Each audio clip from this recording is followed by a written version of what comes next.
Então, hoje Ok. nós vamos falar sobre os marcos regulatórios para uso e registro de plantas medicinais e fitoterápicos.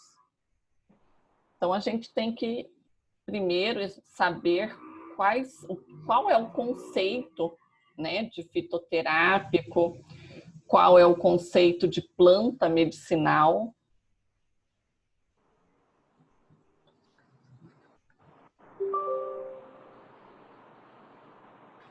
As referências que a gente vai utilizar para a nossa aula não estão em livros, porque eu acabei reunindo vários documentos e informações, tá, que são disponibilizadas, por exemplo, pela Agência Nacional de Vigilância Sanitária, né, e que vai regulamentando no decorrer, e que foi, né, regulamentando no decorrer dos anos a produção e o registro de plantas medicinais e fitoterápicos.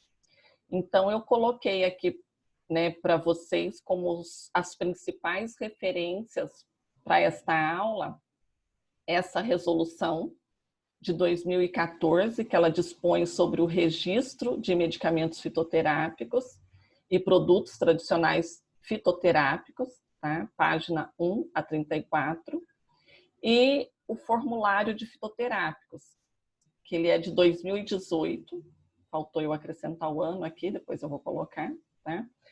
Que é o formulário de fitoterápicos da Farmacopeia Brasileira, primeira edição, primeiro suplemento. Ele tem 160 páginas, tá? É claro que vocês não vão ter que ler todas as 160 páginas, mas é um material que eu vou disponibilizar também para vocês, tá? No Liceu e no AVA, para que vocês tenham como material de consulta, tá certo? Então, inicialmente, a gente precisa conceituar o que é a fitoterapia, né? Então, a fitoterapia, ela é uma terapêutica caracterizada pelo uso de plantas medicinais em suas diferentes formas farmacêuticas, sem a utilização de substâncias ativas isoladas, ainda que de origem vegetal. Eu vou parar o compartilhamento um pouquinho, para a gente fazer um resgate da aula passada, né? Vocês lembram que a aula passada nós falamos da farmacognosia, o que nós estudamos em farmacognosia, e hoje a gente está aprofundando numa área um pouco mais específica da farmacognosia, que é o estudo das plantas medicinais e fitoterápicos. E aí eu falei para vocês na aula passada que a farmacognosia, ela é uma disciplina que estuda produtos naturais de quais origem?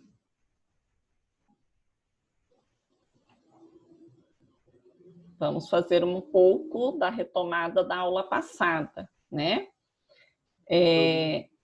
Pois não. Vegetal, mineral, animal e... Muito bem, Matheus. Vegetal, animal... Marinha. Marinha, isso mesmo, Rávila. Matheus, muito bem, tá? Então, a farmacognosia, ela é uma disciplina que ela estuda produtos naturais de diferentes origens, né? Animal, vegetal, de origem marinha, tá? Como vocês colocaram. Ótimo, gostei. E hoje a gente está tratando, então, de plantas medicinais e fitoterápicos, tá? Então nós estamos falando hoje apenas de produtos naturais de origem vegetal, ok? Então, a gente está pegando aí um ramo, né, da farmacognosia, que é a fitoterapia, tá? Para fazer o estudo, então, dessa área, tá? Da fitoterapia. E aqui eu coloquei para vocês um exemplo, né, de medicamento fitoterápico, que foi o primeiro medicamento fitoterápico produzido, né, no Brasil. Muitos de vocês devem conhecer, né, que é o Axeflan, que ele é utilizado para o tratamento de processos inflamatórios, né, como tendinite, dores musculares, quadros inflamatórios dolorosos associados a traumas e membros, né, entorses e contusões.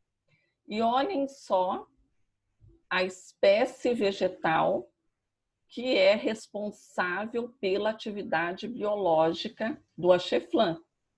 É a Córdia verbenácea, tá? Por que que... A Córdia verbenácea, então, ela contém como constituintes ativos, tá? Como princípios ativos aqui, o óleo essencial, principalmente esse aqui, ó, esse óleo essencial, que é o alfa-humuleno, certo? E também a gente tem a definição de fitocomplexo, tá? Então, o fitocomplexo, ele é definido como o conjunto de todas as substâncias originadas do metabolismo primário ou secundário, tá? Responsáveis em conjunto pelos efeitos biológicos de uma planta medicinal ou de suas preparações. Nós iremos estudar também nessa disciplina quais são os produtos do metabolismo primário, quais são os produtos do metabolismo secundário de uma planta, de uma espécie vegetal, tá? Então, produtos do metabolismo primário são carboidratos, são ácidos nucleicos. Os metabólitos primários de uma espécie vão dar origem aos metabólitos secundários. Metabólitos secundários, quais são?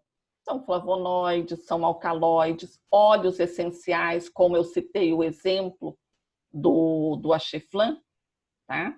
Aqui, o constituinte ativo é o alfa-humuleno.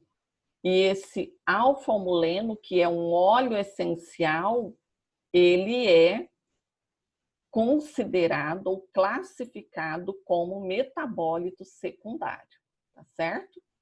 E ele é o responsável, então, pelo efeito biológico da planta, tá? Então, o alfa-humuleno, que é o responsável pela ação anti-inflamatória do Axeflan, certo? E nós temos ainda, nessa RDC, que foi publicada em 2014, que ela trata do registro, né, de fitoterápicos, o conceito de medicamento fitoterápico, né? Então, o medicamento fitoterápico, ele é considerado um medicamento, né, que ele é obtido com emprego,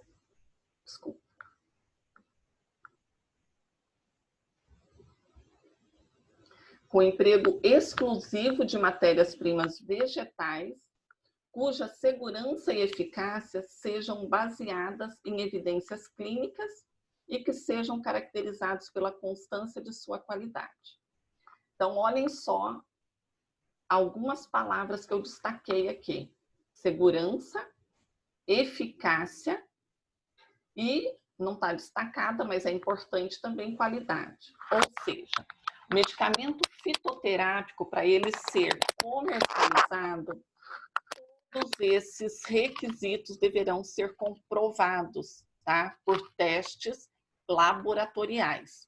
Então, a segurança, a eficácia e a qualidade, assim como qualquer outro medicamento convencional, né? O medicamento fitoterápico também deverão ter todos esses pré-requisitos aqui assegurados, tá? Para que ele seja eficaz. O que é proibido nessa resolução aqui? não se considera medicamento fitoterápico ou produto tradicional fitoterápico aquele que inclui na sua composição substâncias ativas isoladas ou altamente purificadas, sejam elas de origem sintética, semissintética ou natural. Então, se a substância for isolada ou altamente isolada, mesmo que seja de origem natural, ele não é considerado medicamento fitoterápico.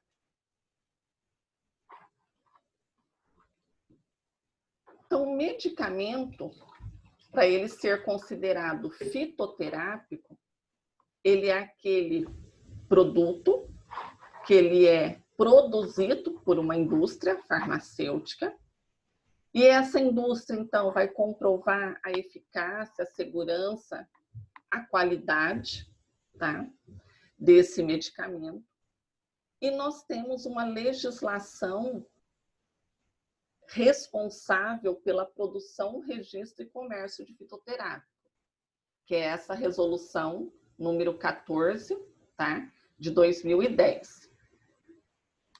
Além disso, esse medicamento, aqui é 2014, tá? Eu tenho que consertar aqui, ficou errado. Depois vocês corrijam, por favor. A última legislação que nós temos para o registro de medicamentos fitoterápicos, que eu vou mostrar mais à frente, tá? É a de 2014, que é essa resolução aqui, ó, de 13/5/2014. Esses fitoterápicos, eles deverão ser prescritos por médicos sempre que possível. Eles são muito populares em países desenvolvidos, especialmente a Europa. A Europa é um continente que prescreve, os médicos prescrevem muitos medicamentos fitoterápicos. E no Brasil, apesar da população fazer uso, né, dos medicamentos fitoterápicos, das plantas medicinais, ainda o uso pelos médicos, dentistas, ainda encontra-se em crescente desenvolvimento. Por quê? Por que vocês acham? Podem participar, fiquem à vontade. Por que vocês acham que, apesar dos medicamentos fitoterápicos serem, as plantas medicinais, né, serem bastante utilizadas pela população, por que ainda é crescente ou ainda não é tão prescrito por médicos, dentistas, esses medicamentos, essa classe de medicamentos? Eu acho que pela própria legislação daqui do Brasil, que tem muitos medicamentos desses que ainda são proibidos aqui, né? Não, Matheus, não só. Tá? O problema da... Oi, Ana Paula. Desculpa. Alguns são prescritos, professora. Por exemplo, o Edera, aquele que é de radiola rósea, como que ele chama? Sim, muitos são prescritos, Ana Paula. E eles, inclusive, eles se encontram, tem mais de 10, ou muito mais, eu não contei, mas vocês conhecem a Relação Nacional de Medicamentos Essenciais? Sim, a Rename, né? Isso, a Rename. A Rename foi publicada, né, em 2019, foi agora, né, em 2020, e foi atualizada, e lá tem vários medicamentos fitoterápicos que fazem parte da Rename, né? Só que o que eu estou chamando a atenção aqui, ainda para o crescente uso ainda, né, e prescrição pela parte da médicos e dentistas, é que muitos realmente desconhecem. É incrível, mas muitas pesquisas mostram que nós temos médicos que desconhecem essa classe de medicamentos. Vocês conhecem, não acreditam também, entenderam? Então, ainda no Brasil, nós temos por isso que eu digo que a gente tem um crescente número ainda de profissionais, tá? Professora, Oi. é porque eu penso assim também, o que que acontece? É como os médicos fazem muita parceria com os laboratórios, a maioria das vezes eles indicam, eles prescrevem o que tem de parceria, aquele produto, né? Que viabiliza para ele também. E aí, Isso é antiético, né? isso, e o medicamento fitoterápico, ele realmente, são poucos que indicam, porque quem tem conhecimento dele geralmente é mais o farmacêutico, na farmácia de manipulação. Então, eu vejo muito isso na farmácia de manipulação, porque o farmacêutico conhece. E o prescritor, como já vem tudo mastigadinho para ele indicar aquela marca, ele não indica por conta disso, porque também não é rentável. Assim, o que acontece? Até eu ministro aula no curso de farmacologia para os alunos da odontologia, né? E eles têm uma única aula sobre esses medicamentos. Ainda assim, por quê? Porque realmente é uma matriz que não permite, a matriz atual não permite, né, desenvolver esse assunto com mais tempo, mas assim, e muitos alunos, não são todas as turmas, são poucos, mas eu ainda percebo que tem uma certa resistência, né, a fazer uso desses medicamentos, tá? Então, a nossa medicina no Brasil, a grande, não estou falando de todos, né, profissionais, que tem aqueles que conhecem, aqueles que se dedicam até a fazer cursos de especialização na área, né? Mas a grande parte ainda pratica uma medicina tradicional, né? E aí deixam de prescrever por falta de conhecimento realmente, tá? Desses medicamentos. Então, por isso que ainda é crescente no Brasil, tá? O uso, né, desses medicamentos, tá certo? Em relação ao número de registros, né, esse número aqui já é maior do que esse, tá? Mas nós temos aqui mais de 512 medicamentos fitoterápicos registrados no Brasil, né? Em torno de 47% são cápsulas, 20% comprimidos, né? E aqui eu coloquei algumas espécies vegetais que apresentam, né, registro na Agência de Vigilância Sanitária, né, o ginkgo biloba, a castanha da Índia, a valeriana, o guaco, espinheira santa, boldo, né? São alguns dos medicamentos registrados. Esses são bem prescritos, né, professora, da sua lista? São. Esses aqui que eu coloquei, eles são bastante prescritos, exatamente. Valeriano, ginseng, né, o guaco, espinheira, todos eles, né, são bastante prescritos. Então, o Ministério da Saúde, ele afirma que no Brasil cerca de 82%, olha só, da população, aqui eu estou me referindo à população de maneira geral, tá? Não né, o pessoal da área da saúde, né, médicos, dentistas e farmacêuticos. Estou me referindo à população de maneira geral, à sociedade. Emprega produtos à base de plantas medicinais nos seus cuidados com a saúde, seja pelo conhecimento tradicional, seja pela medicina popular ou nos sistemas públicos de saúde. Então, esses aqui também eu considero que eles fazem parte, né, dos medicamentos mais prescritos, tá? Que é o Abrilar, né, expectorante, o guaco para tosse, o Passalix, né, que é para ansiedade, o Melagrião também para tosse. Então, são medicamentos fitoterápicos bastante utilizados.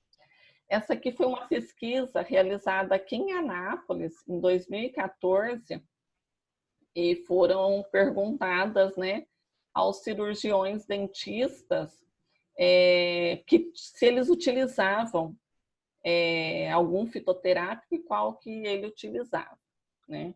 Então, o número de citações aqui para o própolis foram de 5, tá? Eu não me lembro aqui, foram mais de 100 cirurgiões dentistas, agora eu não me lembro exatamente o número, tá? Mas foram poucas as citações pelo número de participantes, tá?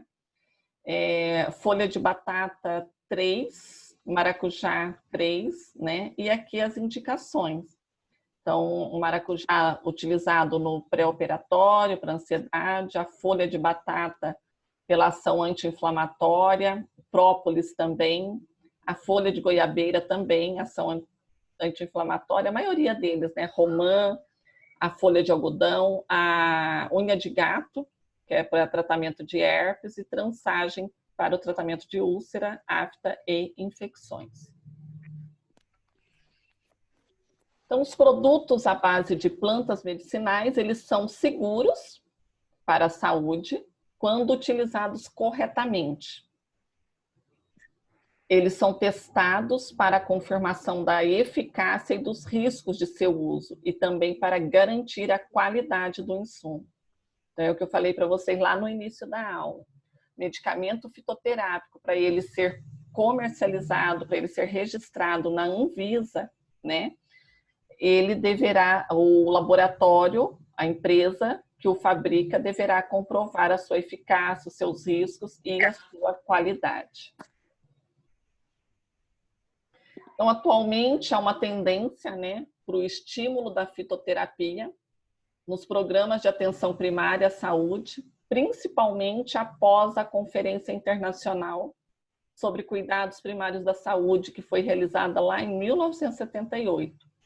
Eu vou falar um pouquinho de como começou, né, esse incentivo para o uso, né, da fitoterapia, como que isso evoluiu, né? Então, a Organização Mundial da Saúde, ela reconheceu oficialmente o uso de plantas medicinais e medicamentos fitoterápicos como práticas de saúde passíveis de serem incorporadas nos respectivos sistemas de saúde, nos países ao redor do mundo. E aí eu faço uma pergunta, né, para vocês. Qual a diferença entre planta medicinal e produto fitoterápico?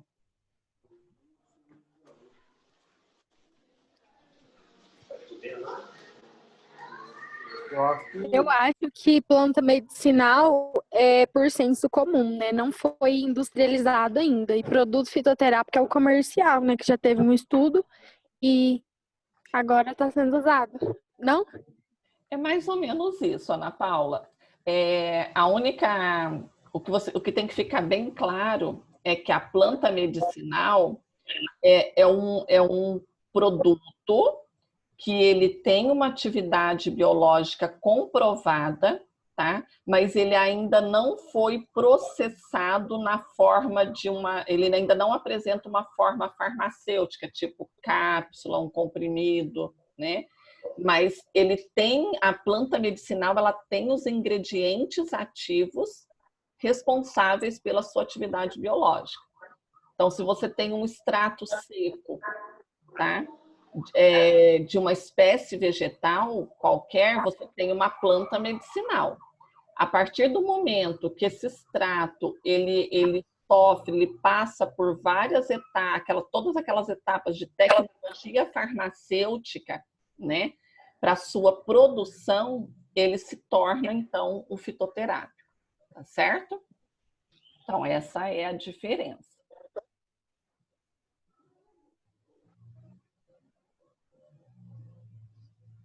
Entendi. Ok. Então, como que a Organização Mundial da Saúde ela reconheceu o uso dos fitoterápicos, né, atualmente? Atualmente, no Brasil, com o reconhecimento da Organização Mundial da Saúde e a incorporação desses medicamentos, né, para o tratamento, o Ministério da Saúde, ele trouxe essa prática, né, e essa regulamentação para o nosso país através das chamadas práticas integrativas e complementares, que são as PICs, tá?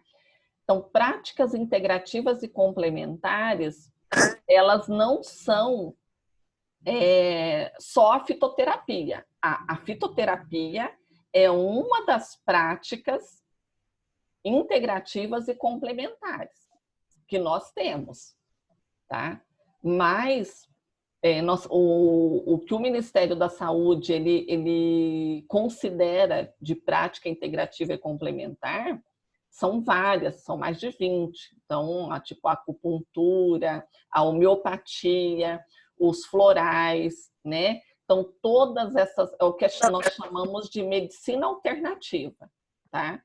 Então, é considerado uma prática integrativa e complementar, certo? No caso da fitoterapia, o seu estímulo para o seu uso teve início lá em 1978. Então, já faz bastante tempo, lá na Declaração da Alma-Ata, onde a gente teve as primeiras recomendações para a implantação de medicinas tradicionais e práticas complementares. E a Organização Mundial da Saúde, ela formulou o Programa de Medicina Tradicional. Depois, em 1986, nós tivemos a 8ª Conferência Nacional de Saúde, onde foi deliberado, né, num relatório final, a introdução de práticas alternativas de assistência à saúde no âmbito dos serviços da saúde, possibilitando ao usuário o acesso e a escolha, né, da terapêutica. Em 88, nós tivemos a resolução do CIPLAN, em que foi fixado diretrizes para a homeopatia, acupuntura, o termalismo, as técnicas alternativas de saúde mental e a fitoterapia. Em 96, a 10ª Conferência Nacional de Saúde, ela, no relatório final, ela aprovou a incorporação no SUS de práticas de saúde, né, da fitoterapia, acupuntura e homeopatia. Em 2003, nós tivemos a Política Nacional de Medicina Natural e Práticas Complementares. Mas foi aqui, ó, em 2006, tá? Só um minutinho, pessoal, porque eu vou encerrar essa aula e eu vou gerar outro link para vocês entrarem, tá? Porque eu estou vendo aqui já vai... Professora, dá para entrar pelo mesmo link. Ah, dá? Dá. Então tá bom. Aí a gente entra pelo mesmo link que a senhora enviou, a gente entra e a outra aula normal. Tá, mas será que eu preciso configurar lá ou não tem necessidade, Rafa? Não, só entrar de novo. A senhora legal. entrar de novo no mesmo link também. Tá, ótimo. Então tá. É só, se eu demorar só um minutinho, porque tá convertendo a aula, tá? Tá bom. Então tá. Então a gente já pode entrar no mesmo link, então. Até daqui a pouquinho. Tem.